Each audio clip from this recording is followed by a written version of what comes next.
Hi everyone, we're going to work on number 3, which is just kind of shortcutting a little and maybe not going through the full process. And also there's a couple of little tips here, things that I think I've been saying in videos, but I've summarized them here so that you've got them in front of you. So just general rules of thumb for trying to pick out what your W is. And I actually have W in these and not U, so I'm excited. Okay, so in general, you want to make sure that you choose a W whose derivative you see. So, right, that's what this whole thing is. Once you've chosen a W, make sure you see the dW, the derivative of W, hanging out in your integral as well.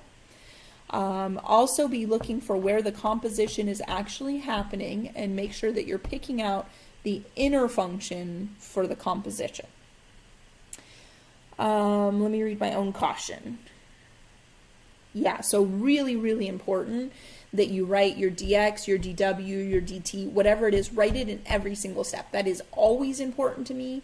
It is especially important for all of the integration techniques, anything that's not just a basic antiderivative. Okay, so this problem, number 3, is meant to just be kind of a quick one to run through and see if you can pick out the substitution, but absolutely you can work through these fully if you want the practice.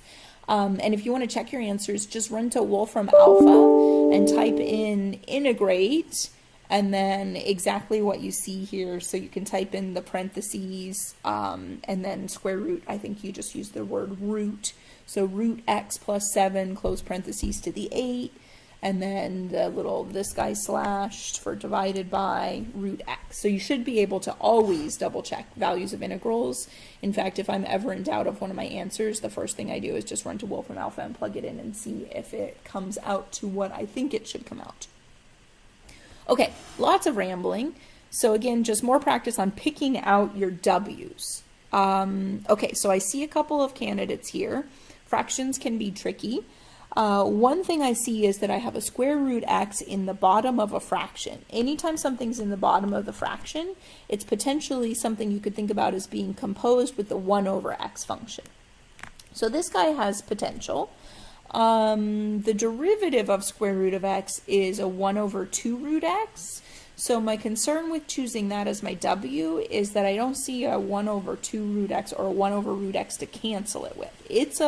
Could be thought of as a 1 over root x, but I don't see another one to wipe out. The other place that I'm seeing composition is in the top. I see stuff raised to the 8th power, which makes me think that W of x could be the root x plus 7, and f of x could be the 8th power, stuff to the 8th power. I like that one a little more because when I go to take the derivative of W, W prime is 1 over 2 root x, as we mentioned before, and that could help me substitute and replace that root x in the bottom of the fraction as well. So, erasing all that, let's say W is equal to root x plus 7, which means that dw dx is equal to 1 over 2 root x, which means that 2 dw can be replacing dx over root x. And this is the check part. We're not going to go all the way through. We're just going to go to this step right here. Make sure that you really have gotten rid of all of your x's. So I'm going to replace the root x plus 7 with a w to the 8. I'm going to replace the dx over root x with 2 dw, and just sneak that 2 out in front, and success. So again, feel free, run through the last couple of steps, but I just want to make sure you're picking these out carefully. Okay, so what do we have here? Sine of x times cosine of x. One thing that's really important here is recognizing where you have composition versus where you have multiplication. I always get very scared when people look at sine of x and they think that that's sine times sine of x. Sine without an input means nothing. It's garbage. It's not anything sensible. Sine has to have an input because sine is saying, give me an angle, I will give you a ratio, and if you don't give it an angle, then it doesn't mean anything. So the composition is in the first part. The multiplication happens right here. So what I'm seeing is that if I compose a sine and a sine, I should be able to snag out the inner one and make it my w, which would mean my dw would be a cosine x, dw over x would be a cosine x, or dw is equal to cosine x dx, which will turn this into, the outer sine function is still there. We can't replace sine of x with a w, but we can replace that inner sine of x, and then cosine x dx gets replaced by dw, and that looks fantastic. Again, feel free to run through the last couple of steps. This is just one for you to try and run through and pick out your w, and then check back and see if you got it right. Okay, so this one, e to the x cosine e to the x plus 2 dx. Again, really alarming when people think that plugging something in is actually multiplication, so let's make sure that's clear here. We are plugging e to the x plus 2 into cosine x. We are multiplying the front e to the x by cosine x.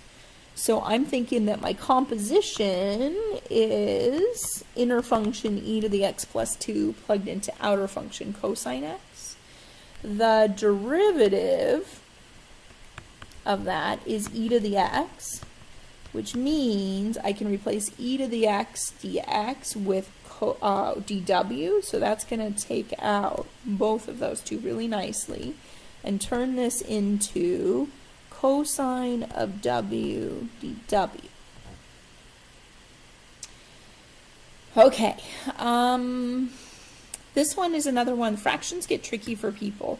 So the 1 plus x squared is potentially a decent w, because you could think about that as something that got composed with 1 over x. So don't forget about that. That does happen sometimes, and it can be a good choice. I seem to have a lot of examples of where that's not a good choice, which probably means I was seeing a lot of people choose it when it was a bad choice. So in this case, something that does jump out at me is that I see an arctan floating around, and I also see the derivative of arctan floating around. Since that's in the bottom, the derivative of arctan is 1 over 1 plus x squared. So if this is, okay, rambly, let me gather my thoughts. I know why I liked this example when I wrote it, and it's because it's a really good example of where the arctan doesn't actually look like it's composed with anything, but I can use the function and its derivative to still guide me towards the fact that I want my w to be arctan. So it's not because I actually see any composition. I don't see arctan plugged into anything else, but I do see a derivative of arctan. So our dw dx is a 1 over 1 plus x squared, which is looking really promising. I'm going to move the dx to the other side, and I'm going to say, okay, so this would turn into a w, and then the dx over 1 plus x squared is all replaced by dw. And I'm actually going to walk through this one just so that you can see why it doesn't look like there's composition. What happens is you get a w squared over 2 plus c. So it's an arctan squared, what was our variable? X over 2 plus c. So the reason you're not seeing composition anymore in the derivative is because the composition was with a stuff squared function. And when you take the derivative of stuff squared, you just get 2 times stuff. So the function is kind of hidden at this point. It's just an x to the first power function, so it's not obvious in the derivative. Okay, I think last one for this problem. Another fraction. I know fractions are tricky. I'm seeing here sine of 1 plus ln x, so I am going to fall back to what I've been doing, which is looking for the composition first, and say, well, that looks like I could use an inner function of 1 plus the natural log of x.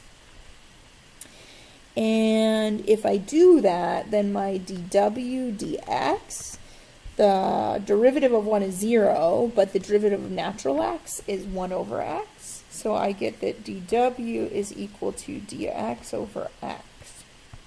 So this will turn into a sine of w, and then the dx over x gets replaced by the dw, And that, again, is a nice one that we can actually do. I want to point out something here. I think it comes up in a later example, but just in case it comes up in your homework and you haven't gotten that far, you're not always completely stuck if you do a substitution and you get to this point and you still have some x's floating around. There is another trick you can try, and that other trick is this. If you have written w equals 1 plus the natural log of x, you want to take that very, very literally and say, okay, well then not only is that true, but it's also true that w minus 1 is equal to the natural log of x, or e to the w minus 1 is equal to x.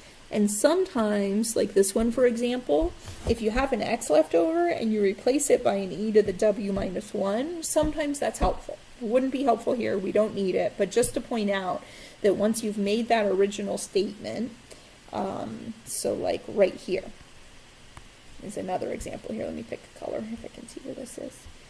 Okay, so right here, if you've said that w equals arctan x and you're left with an x floating around and you want to try something else to get rid of it, you could also claim and be correct that x would have to equal the tangent of w. So you could try replacing that x with a tangent w, or here you could try replacing x with e to the w minus 2, doing 2 steps at once there. So this is also a fair thing to try. And like I said, I think it comes up later, but I wanted to point it out now.